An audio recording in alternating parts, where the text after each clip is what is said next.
Hey everybody, this is Retrokid Reviews, doing a Spider-Man No Way Home spoilers review.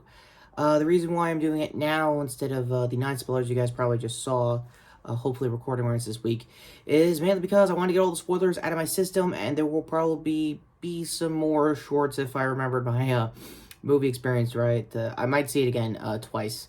Yeah, this is one of those movies I might see it twice. Worth it, more or less, for the holiday season. And not a totally new variant of COVID aside.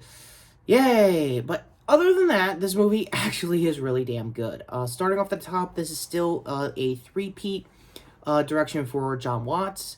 More to the point, Chris McKenna, if I got his name right, also was a community writer and a bunch of others, I assume, community-wise. Not the show, I mean, like, Marvel Collective and stuff, and Sony Collective, helping out this time around. And what's there to say about the plot that the trailers hasn't already said this time around? It takes place immediately after Far From Home. Go to my review of Spider-Man's identity getting burned, and Peter trying to do what we all kind of thought was a not way home, one more day kind of scenario of like his version of it instead of how it actually was in the comics.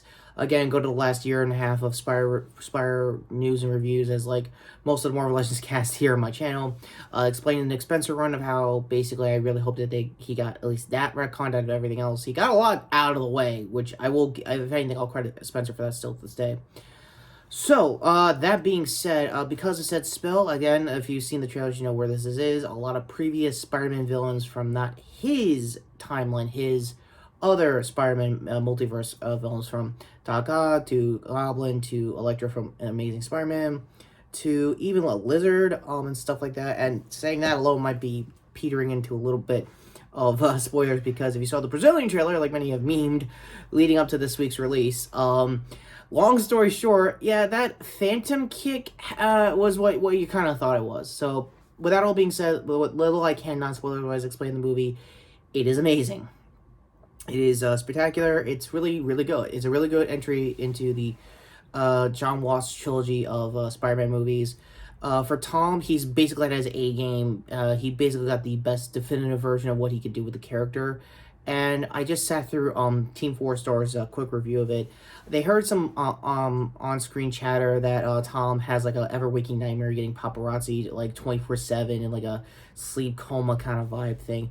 It's very weird, messed up, and I'm not a huge guy, I guess you could tell. But the fact that Tom goes through that on a daily basis, you could definitely see early in the first act when his identity's burned, he has to like do what he's got to do to basically get stuff done. Senior year wise, yeah, somehow despite all this timeline wise, he's still in high school. Again, blip aside, endgame aside. So yeah, it's kind of weird. Anyway, getting to how comprehensive this plot's gonna be. It's huge. You get a lot more of everyone you normally see in the trailers and some new people that you also may have seen. I don't know how I'm gonna make that coded anyway, non-spoilers basis. So, for what you've seen in the trailers, yes, Benedict Cumberbatch has a lot more time than you probably thought in the trailers for his version of Strange. There is some teases to his upcoming sequel, Multiverse of Madness, which I'll get into in this full spoilers section. So as of right now, I want to get my score out of the way, because yes, if I'm copying off of anybody who already did the scores, I'm pretty sure Berman already did his score early on. I'm gonna go with a full 10 out of 10. This is the best version of Tom's years as Spider-Man you're ever gonna get. Action pace is flawlessly executed, a lot better than I want to say even Infinity War, which he had a lot of screen time on, but he did a right amount of work in that same kind of like style of editing. For the surprise characters you will be seeing, again, spoilers in a few more minutes. I'm going to try my best, guys. They don't overstay their welcome.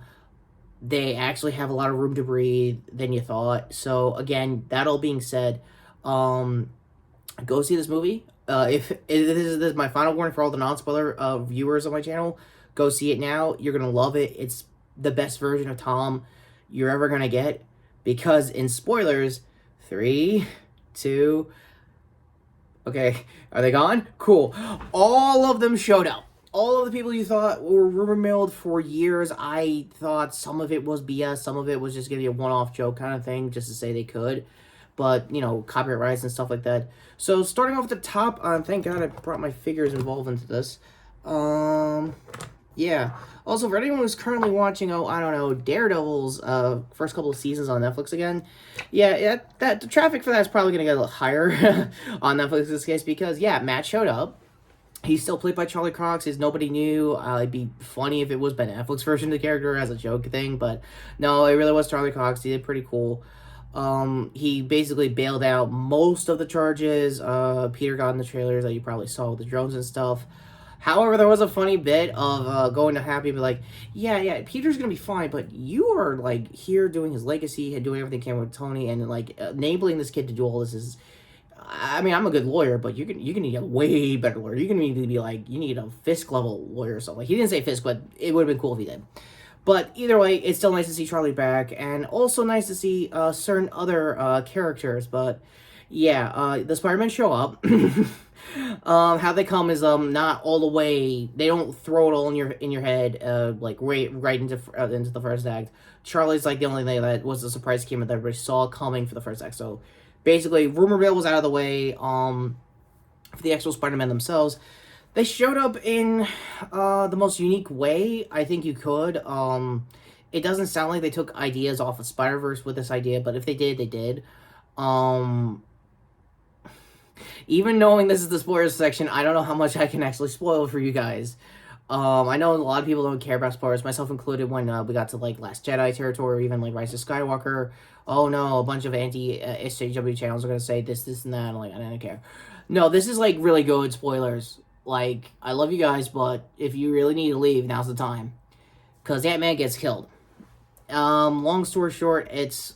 you get a 2-for-1 on nostalgia. She does the Great Power, Great Responsibility line before she goes. And Willem Dafoe's version of Norman did it. So, how he has a whole subplot of him trying to balance, like, his dissociative identity disorder, which is basically what Goblin Serum kind of was back in the day when it comes to the Raimi movies. And shoutouts to Willem Dafoe, basically slipping back to that role like it's nobody's business. Like, Alfred Molina is basically the showstopper, kind of like he was back in Spider-Man 2. Go to my retro reviews of that with Miles and everybody. Now that I'm no longer playing those characters leading up to this review, I definitely love the Raimi trilogy. I'll go a little more in specifics of the Craig luck when I technically get with Spider-Man releases. And the reason why you guys don't see a lot of Spider-Man content here on my channel is because I'm personally tied to it. Not because I'm from Queens, not because my zone school is Tom's school in the movies.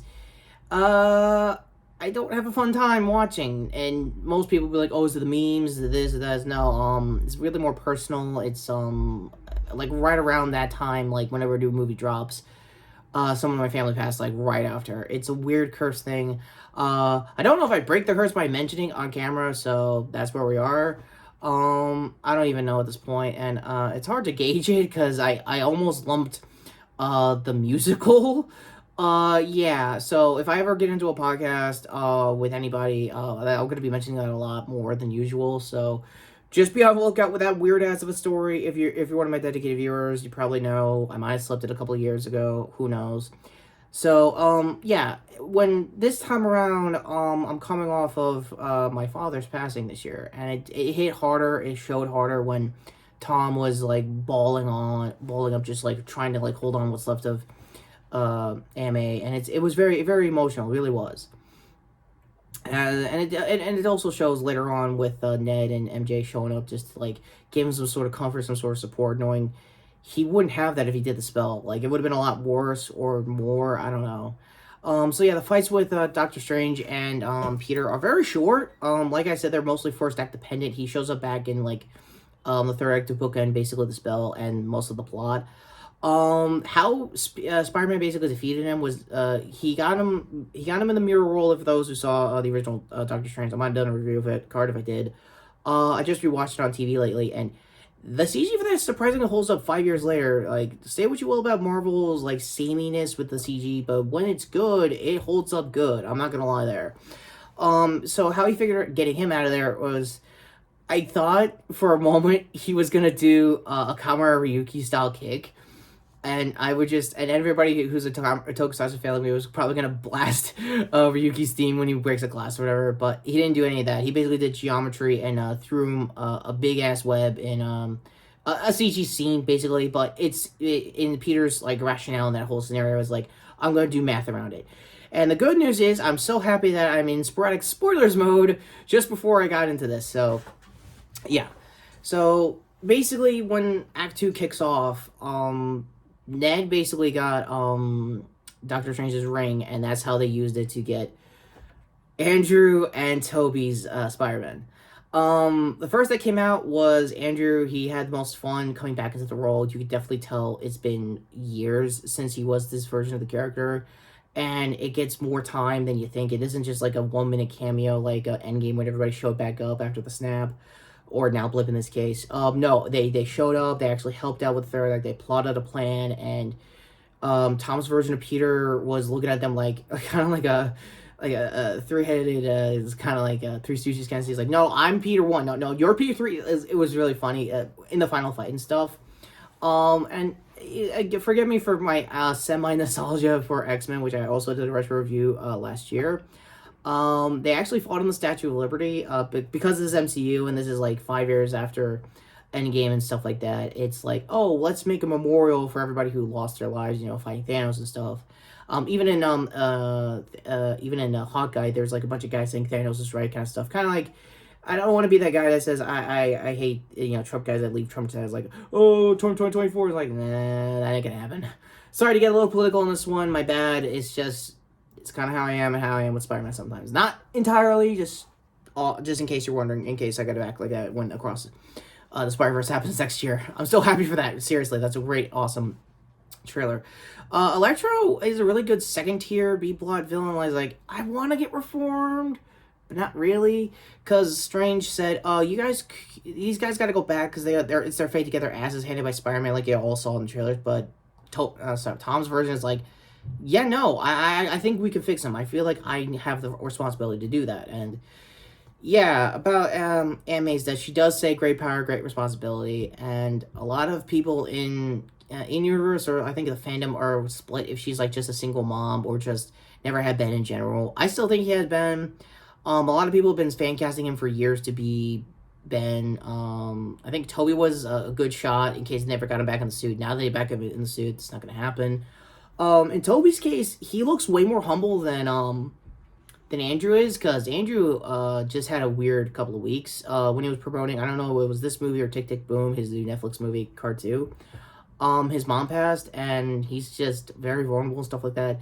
I'm sorry this is turning more TMZ-ish, talking about, like, actors and how they handle a big, like, movie like this, but this has got to be drawing eventually, and hopefully in all their cases, and Toby's and Tom's, and even Andrews, I hope they're all okay mentally coming back into these roles, especially Tom doing this, like, I think the longest out of the two of them combined. I think after this, and if he does a couple more projects, this will be like his 5th or 6th time, depending on how this has been over the course of, like, 5 years. That's a hell of a whiplash, even for a kid that's been used to all this at this point and is about to be in Uncharted next year also, Card 2. Yeah, I'm stalling for time. It's most of the big spoilers you kind of had a feeling for. The last big spoiler is Venom. For those who saw my cringe through the Venom sequel that just came out this year. Long story short, he showed up not at all in the main plot itself. It would have been interesting to have like a full Sinister Six, multiversal wise, but I guess he never had a Spider-Man or whatever, but the spell specifically said people that knew Peter, and technically he knew him somehow. I don't know.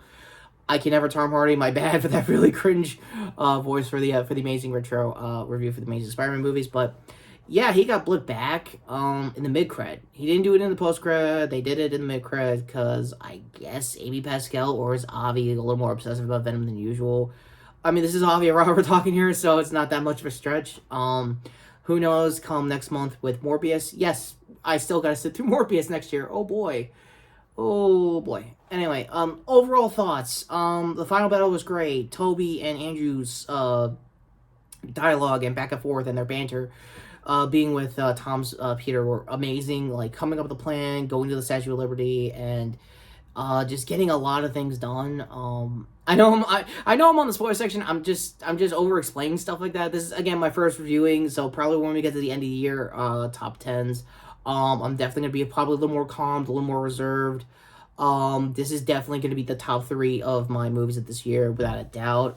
Maybe I'm at number one, hopefully. So that all being said, what did you think of this so long overdue of a No Way Home spoiler review? Please let me know in the comments down below. Please be civil. Please just go see it yourself. Despite everything I said here, I'm stalling for time like usual because it's Spider-Man, and I think this is, I can't believe I'm saying this, Tom is the definitive Spider-Man down to the end of the movie where he gets his comic-accurate suit built by hand. That is a lot of spoilers, and, yeah, last one for spoilers for the end cards. If the trailer hasn't already been out yet, I'm pretty sure this or next week they're going to be dropping, the Doctor Strange Multiverse of Madness trailer, because they pulled basically, an Avengers Phase 1 and just dropped the trailer there, which, if you're going to do it, that makes the most sense to make it as the post-credit there, and I didn't even think that far ahead, now that I think about it. Shorts playlist here for my non-spoilers review, playing, Daredevil. Not doing a bunch of callbacks to Devil's Reign, which is a really good Chip Zdarsky event series, and I hope it does really well. I really wanted to cosplay a older version of Toby here, to sub to the channel, hit the notification down below. And with that all being said, take care, subscribe. I am Retrokid, Retrokid Reviews. I am a very huge Spider-Man fan, and I want to thank Toby, Andrew, and Alfred, Jamie Foxx, and Lizard's actor. My bad. Again, my apologies for that. He got jacked for that. I had no clue he got jacked. Damn, you got good on that. That's not going to be the joke for the end cred. Why did Toby look like a youth pastor? I'm with Andrew's version of Spider-Man this one. That was kind of weird. Kind of sus, you think, right?